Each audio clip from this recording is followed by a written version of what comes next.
As a black woman, I've spent most of my life trying to bend and fold to the master's narrative definition of beauty.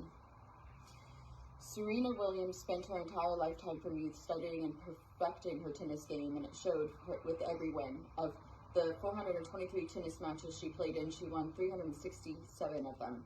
In 2003 and 2015, the tennis industry used the name Serena Slam to describe the tennis god, holding 4 slam wins at the same time. She won 4 Olympic gold medals and matched only by her sister Venus, who has also won the 4 top prizes at the Olympics. The other day, okay, I need to add that I'm reading this the week of Christmas 2025 in December. Something about the planet alignment, planetary alignment, moon moving into Venus. I'm not sure if I'm correct on that, but something about the stars are aligning with Venus. That is the planet of love. So you might be finding your love where your symbols, your signs represent love for you. Venus is really pulling at that. I just seeing Serena Williams' sister's name being Venus reminded me to just talk about Venus for a minute on an astrological level, but also don't take it too seriously because there's 13 months in a year. And someone had reminded me this the other day with their video that was sent to me, and I showed the turtles, and the pattern of the turtle on their shell is like the pattern of like the 13-month calendar. I don't know why we're starting New Year's in the dead of winter. It makes more sense to celebrate New Year's in spring in like March, April time. So anyways, if we consider that there's a 13-month, there's a 13 astrology sign that we're not counting, and so everybody's star chart, like their chart is all fucked up if we're not going off a 13-month calendar, which would stem from like Aztec and stuff. Did you know that they used to live in floating houses? They had a lot of gold and they did a lot of sacrifices.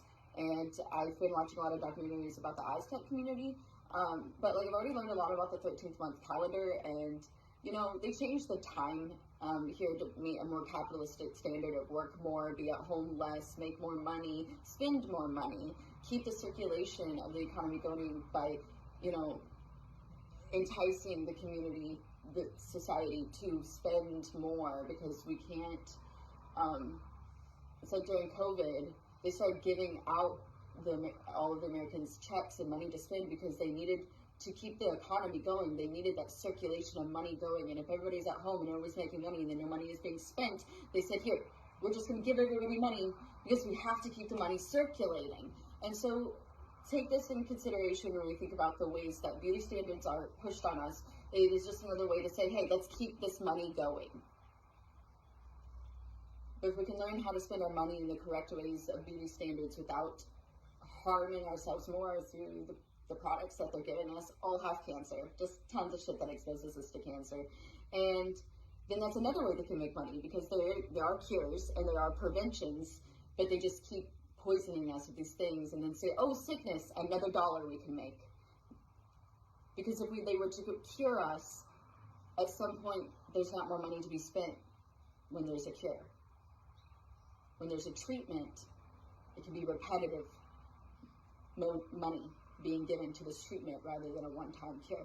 Anyways, or rather than just like create products with less harms and dangers to our body that could then make us sick. So it's like knowing all of this about how the world works, and then adding societal pressure, not pressure, like people's different values falling into like racism.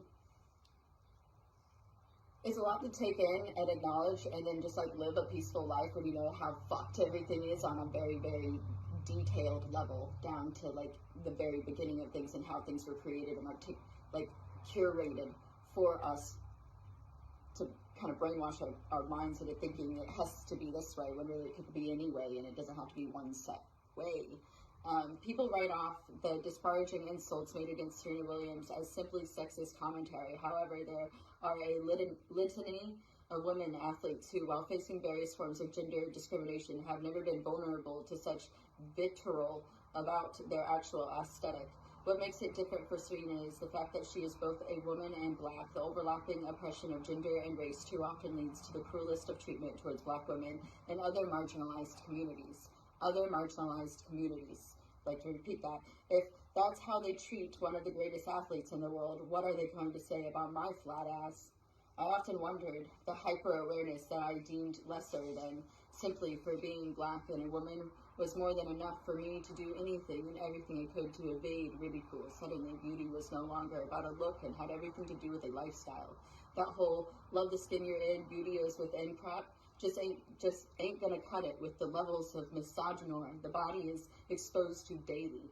I need to know that I am beautiful, and I feel my beauty fully when I leave the house. I know enough to understand that I'm not going to find it in my makeup bag or the tightest clasp of my waist trainer, but still, my beauty must be reflected to me when I look in the mirror. Nothing lifts me higher than when a black woman stops me at the street to say, "I love that color on you, sis," and "Okay, Carls." When my wash and go in is poppin', the more I pour love into myself, the easier it is to see my exterior beauty.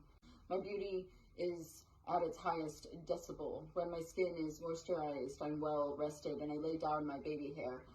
I'll always be a sucker for a woman who understands that when he's in my presence, he's at the beauty he doesn't deserve, but it doesn't move me the way it used to. The attention I seek for my looks is internal, and it's myself I'm trying to turn on at this point. This doesn't mean that it doesn't hurt my feelings to be on the receiving end of misogynoir or witness another black marginalized gender have to suffer through it. As I write this, I'm actively trying to bypass what's referred to as unbig your back season.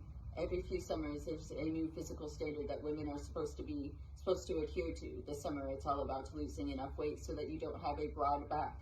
First, nobody has enough weight, so you don't have a broad back. First, anybody has time to keep their body aligned with what's trending. And second, this summer, it's all about losing enough weight so you don't have a broad back. First, nobody has time to keep their body aligned with what's trending. And second, suck my big back dick. I write that with pride, knowing that a few years ago the idea would have been enough for me to double up on gym time and starve myself. My body is so over me trying to contort to fit in and have a mass appeal that it wouldn't know how to contort, and my life depended on it.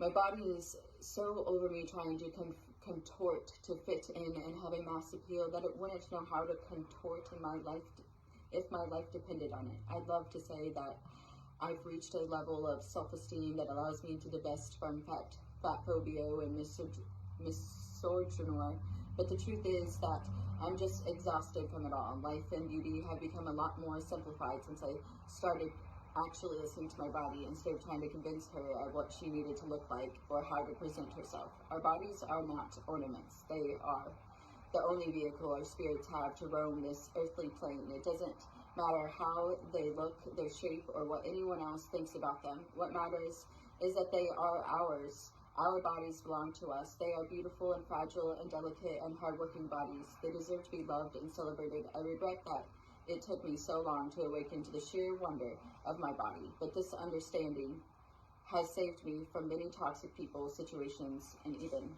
myself.